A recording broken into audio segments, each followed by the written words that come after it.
In this episode, I bring on guest Sandy Martin from Biohacker Expo, and she talks about her story on how she navigated a misdiagnosis from several different doctors as being a traumatic brain injury. But after talking to several different functional medicine doctors, one of them finally got to her issue, which ended up being a mold toxicity in her body. It just goes to show you that you need second opinions and not just one, two, or three if you really want to take health into your own hands. She triumphantly got rid of this toxicity, changed her life for the better, and is now dedicated to the biohacking world and functional medicine side. She is also putting on a Biohacker Expo this year, February 28th in Miami, Florida, and is very excited to tell you some of the things that are going to be going on there. So if you're interested, stay tuned. How's it going? My name is Brad Williams, and I've been a personal trainer and gym owner for over 15 years. And I specialize in helping you, being over 40, to fight the aging process without giving up your social life. Whether it be rapid weight loss, issues with longevity, any injuries, I've seen and done it all. My mission is to help you get back as close to your former 20-year-old self as you can with the least amount of effort and most efficiency. A great way to see what I'm doing is join my free Facebook group, Over 40 Fitness Hacks. I have a link in the show notes. Let's get on with the episode. So, Sandy, I'd just like to thank you for coming on my show. I know you want to talk about at the end. We have a Biohacking Expo coming up in Miami, and that's why I wanted to get this episode live so there's ample enough time for people who are interested in attending and learning more about biohacking trends for this year and the coming years. They'll have that.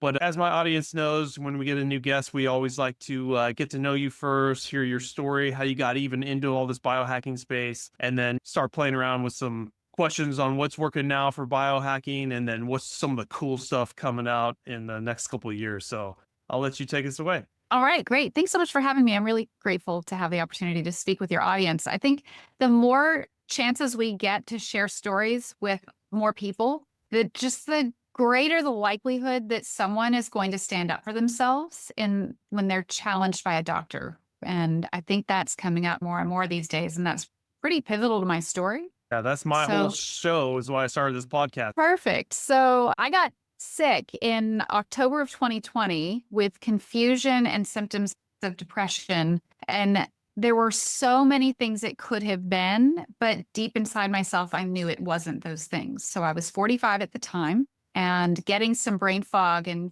feeling pretty fatigued and stressed out is kind of a symptom of perimenopause. And it comes up over and over again, and I could have been written off. Yeah. But I had a couple things that I knew for sure. One was that I loved my life and I wasn't depressed. I felt depressed. And if there's any single message anybody can walk away with today, it's that feeling depressed isn't always depression as a condition. In my case, it was a symptom. And to just give people enough space to say, what are these sensations in my body? Our brains lie to us all the time. They take the first inkling of what they think is true about us in our lives and everything we've experienced to date. And then our brains jump to conclusions because there's nothing that a brain hates more than uncertainty. But I just knew that I wasn't depressed as a condition. Tons of brain fog, exhausted, and felt all of those sensations associated with depression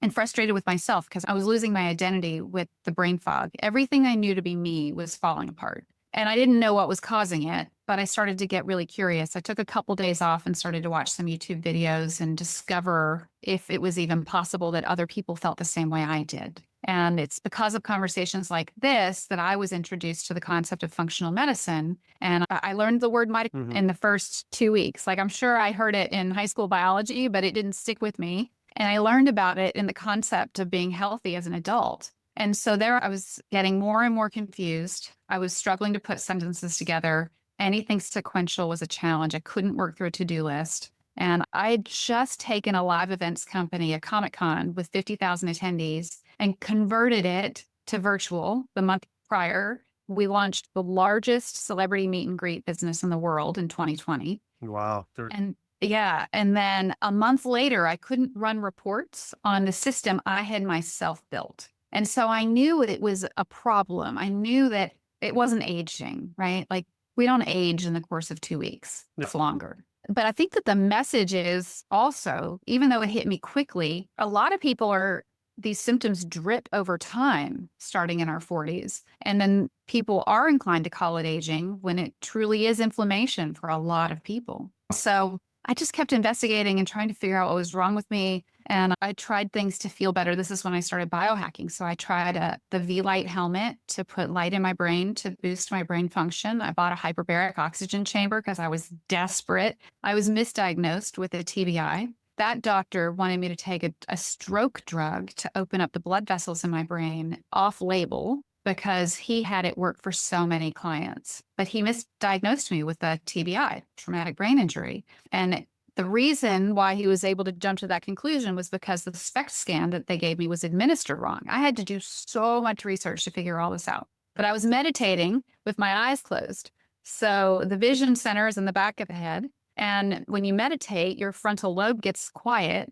So when you read the activity of the brain, in my case, in that moment, I was meditating with my eyes closed. So it looked like I had hit my head and my Uh, brain went back and forth in my skull. But it was just meditating with my eyes closed. So we have to be really careful what conclusions that even doctors jump to when they're examining what we present with, because their brains are lying to them too. So it looked like that's I had hit my head. Well, yeah, that's why really pushing, even if you choose to go that path with Western medicine, is to get different opinions, like at least three. Yeah. So just with like my dentist, I've had three different dentists tell me something going on in my mouth, all different reasons. No one's on the same page. So it just tells you it's insane. Everybody's making it up. And so we just have to trust our intuition and what we feel comfortable with and take it step by step to make sure that we're in alignment with what we can handle on our own. Because once I finally figured out it was mold, because I went through a series of trial and error after that doctor, and I knew I wouldn't take that drug. I told him no.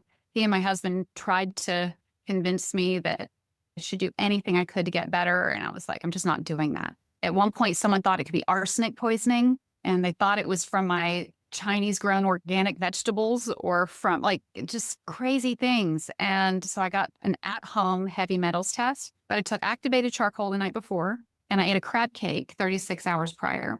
And so all the natural arsenic that is in a crab cake, which won't harm people, they say it won't harm people. I'm reluctant to eat crab cakes now, but Yeah. I peed out so much arsenic. Somebody from the lab called me and said, I'm not supposed to call you, but you have so much arsenic in your body, you might just die. From a crab cake. From a crab cake. And I didn't know that could happen from a crab cake. But I called every doctor that I was friends with.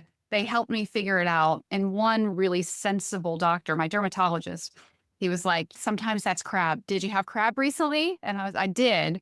So I went to go get chelation therapy and they drew my blood first. And thank goodness, because No, nothing. I didn't have no arsenic poisoning. And so we, again, just have to be really careful what we try to do. But once I finally found my first functional medicine doctor, I found her because I finally started to hear about these things. I knew who Mark Hyman was. I was reading Dave Asprey's books, and Dave Asprey mentioned in one of his books that his brain scan indicated a toxic pattern, and it was mold in his case. And I'd had the same brain scan, and I had that one slide that looked like that. And I thought, oh, I'll test for that because I was testing for everything. And it turns out it was mold. And then I could start the process of detoxing. But until I could detox, none of the biohacking I was doing was working. So I started paleo, and then I went keto, and then I went intermittent fasting keto, and the light helmet and the oxygen chamber. None of it was doing anything to help me. Wow. I just kept getting sicker and sicker. So it creates an inflammatory response in the body. And neuropathy at 6 months in, I couldn't feel my toes. Wow. Where was this mold coming from? Somewhere in your So house, your work, or is it just something you're exposed to and it's years and years later, it's still in you? I keep yeah, hearing different stories of each. it was in my home and it was behind the walls and I didn't know. Ah, God. And so it happened so fast because I painted that wall, that area. And because the paint fumes act as a carrier for mold. And so if it was just behind the wall, I might have gradually developed an inflammation problem. But because I spent 3 hours with the paint fumes right around the mold, it gave the mold something to enter my brain immediately. So through my sinuses, through my optic nerve, it went straight in. And so that's why my brain stuff was the first symptom. Oh, so it was just that one day of painting. It wasn't because it's sitting there behind the wall. Once the paint dried, it was probably more of a slow churn after Right. that. So, But and the body will filter this stuff out. yeah, And so the question we have to ask ourselves, I think every day in modern society is, what is the burden I want to place on my body? How much do I want to have my body take care of to filter out? And how much do I want to filter before it gets to me? And so I typically was running HEPA filters, and that would help my air quality and help prevent it from getting to me. But in that particular situation, that intense exposure at that one time allowed it to hit my brain first. yeah. Wow. And my liver and kidneys weren't able to process it out and do the work that they were ordinarily doing. And so, in the case of mold, you'll find that in a family of 4, typically it's only one person who gets sick. It's about 1 in 4 people. And so, that one person gets sick because their system, for some reason, sometimes it's genetic and sometimes it's overload, could be stress induced overload or some other thing. Their body doesn't filter it like it's doing in other people. Or And so, maybe that yes, one no, family member got exposed by doing something like you mentioned, painting, and the others didn't. But now everyone's got that low exposure, but the one had that one high moment that took them to that next level. well, I don't want to be stereotypical here, but maybe it's because it's often mom. Yeah. Maybe Yeah. it's Doing all because the work. Yeah. maybe she's cleaning the toilets. Maybe she's using the household cleaners that can be a carrier and that are affecting her hormonal balance. Smelling bleach, smelling phthalates, smelling the stuff we put on the floor, burning candles, wearing perfume, sipping out of to-go cups. I mean, all of these things, cooking and using the plastic spatulas, all of these things are contributing to the overload of what we're asking our bodies to filter out. Yeah. I know I did an episode once, I think last year, where before I moved down here to San Diego, our place in Huntington Beach, I was having issues with allergies. I'm like, come on, there's nothing in the air. I don't have any animals around me. And it's always when I go to bed. And I was like, no, Mm. I'm sick of this. There's got to be something in here. I was like, dust mites, but I know I'm allergic to mold. I was like, you know what? I've been searching my corners and all that. I mean, I'm not drilling holes into the wall. That'd been the next step. Let me just right next to where my bed is. It's got to be somewhere there. And I was like, windowsill. I pull out my things, blinds, all that. There's nothing. I need to look under every edge of the blinds. And I did. And I cracked it. And I saw up underneath the very bottom part through the plastic. I just cracked it open. It was like part of the casing for the bottom of the blinds. It just was aesthetics. Cracked it. The whole thing caked. I'm like, you got to be kidding me. You'd have never seen this unless you just broke it open and just look for yourself. Like you mentioned, the wall. You just have to go through the wall and look. And oh my God, Yeah. cleaned it all up and oh, beautiful sleep after that. Who knows what damage it did to me? But Well, you probably cleaned up the dust mites at the same time. You probably cleaned your room. I did everything. Yeah. The dust mites act as a carrier, just like the paint fumes did. But lucky enough, I took care of it fast enough that I didn't get any like stuff that you're going through. But my God, Yeah. look at all the stuff you have to worry about in life here. Yeah. And so it's really hard for people to get good advice once they discover that mold could be an issue. So there's a company called Real Time Labs that will test the mold in your body. It's a urine test. I mean, it's not measuring just something that you breathe in, it's measuring mold from food you eat. And so we've got to catch 22, those of us who are being health conscious, because if we're eating glyphosate free bread, we're eating organic bread, chances are it has a mold content that is affecting us because they're using the glyphosate to dry out the wheat so that it doesn't get moldy. So one of the challenges in the marketplace right now is finding mold-free buckwheat. And as consumers, we don't know. We have no idea. And oats are the same way. If you're eating organic oats, they might be moldy. And coffee beans are moldy unless you're getting certified mold-free coffee. If you're drinking tea out of tea bags, that's a double whammy. You're definitely consuming mold. I don't know of a single tea that doesn't get moldy except for herbal. And then the microplastics in the tea bags. That was the whole reason I switched to Dave Asprey's Bulletproof Coffee. I was like, it's a little more expensive. It does taste good, but I don't see anyone else that's certified mold free. I'm sure there's some, but you have to like really look for it because everything else in the market, they don't want to pay for the testing. I don't know if, but they're not stating that they're mold free anymore. And so I switched to Danger Coffee. For me, and I like Danger Coffee a lot. I'll drink it, especially when I'm at Dave's events.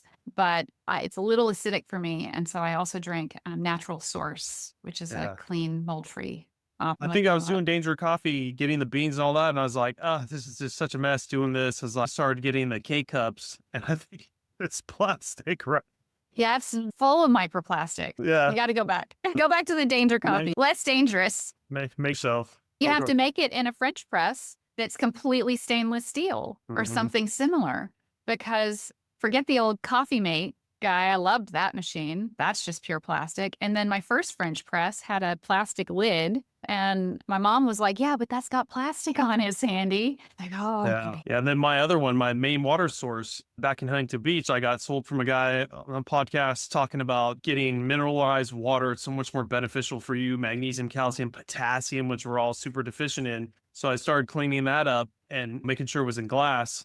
Well, that same company down here in San Diego, oh, they don't give the glass option. So I've been using the plastic. Just I keep checking and it's not coming. I'm like, I'm gonna have to find something else. Anything else to touch on with mold before we go on to different hacks? Well, I will just give a couple points of guidance for anybody who's looking for solutions on this. One, it's all about the environment. You've got to get into a clean environment in order to give your body a chance to do its job. And so you can't keep adding mold in if you're trying to get it out. It comes with a variety of wild symptoms like electric shock pain in the leg, numbness in the toes, exhaustion that would get diagnosed as an autoimmune condition, chronic fatigue, fibromyalgia. If you have been diagnosed with these things and you don't understand why, it doesn't make any sense to you, start to ask questions and start to ask if you've got a toxic environment. Yeah. Mindset matters a ton. Our bodies have the most powerful pharmacy around within us, right? Like if we can just order what's in our bodies, then they'll do the work, most of the work. Whatever medications we're taking are just triggering a natural physiological response, unless it's like really intent on killing a bug, right? Antibiotics have a function, antifungals have a real pure function, but a lot of things are designed to just get the body to reset itself and do it right. So we can do that with intention, and it enhances the performance of any external thing that we try. I will say be careful. When I finally got a functional medicine doctor who would treat me and I thought I'd found the solution, she prescribed an antifungal that is not actually able to kill mold, and it killed other kinds of fungus in me so fast, it gave me suicidal thoughts for the only 4 days of my whole life. Wow. And she said, well, you need mental help to get through this process. And I was like, no, No, thumbs off. you don't give me a drug that causes me to think these things. And then I go talk to somebody about how I'm feeling. No, I stopped taking this drug. And then she said, well, I can't help you then. I had to find another doctor. And that doctor took me for $13,000 day one. And so this cash pay model with functional medicine sometimes is a ripoff. And so we've got to be really careful. I'm a huge supporter of functional medicine, but I've also had two of the worst experiences that I've ever heard of as my only experiences with functional medicine. And so I think it's just really important to do that gut check with oneself every single time. If it sounds egregious, it probably is. But we're so desperate when we're sick like that that Yeah. we're inclined to just trust. Yeah. But And that's the whole point of why I even started this podcast too, is taking health into your own hands. Don't let it be last second where you're so desperate looking for stuff. If you're constantly educating yourself and slowly trying new things and doing a little safe biohacking on your own, obviously use your medical professional as a balancing board like I do mine, but you're never caught in any situations where you're desperately trying stuff to figure it out. So you can do this process slowly. So I totally agree. Sandy, tell us about this Biohacking Expo that you're starting up here in Miami. I think it's February 28th. So we got some time. yeah, we've got a few weeks still to go. I mentioned before that I used to run Comic Cons Yeah. with my ex-husband. And when I healed my brain and I got better and I got divorced, I realized that I had an opportunity to do something different in my life. But I also realized that my number one skill was running events. And so I thought, okay, well, this is my chance. I'm going to launch an event about something that I'm really passionate about. And biohacking as the modality through which I was able to reclaim my life. And not only did I heal my brain, but because of how the mold had changed me, I was able to remake my life on my own terms with the wisdom of an adult. I really got that blank slate chance to start again. And so I wanted to offer something just really meaningful to the public. And it starts with learning from mistakes I made. Like I spent too much money on things that didn't help me to fix my brain. Well, if I had known, if there had been an event like mine in my town, I would have gone and tried out all the things in person. Yeah. And so that was like my first goal, was to get all of these modalities into one place. So we're going to have about 70 exhibitors with different things you can try. And then we've got all of these experiences with sound beds and psychedelic light experiences, PEMF and hyperbaric chambers. And we've got so much going on, light therapy for the head and for the body, and sauna and plunging. And it just, the list goes on, so that you can experience it and you don't have to rely on testimonials and wonder if it was embellished or if it's really true.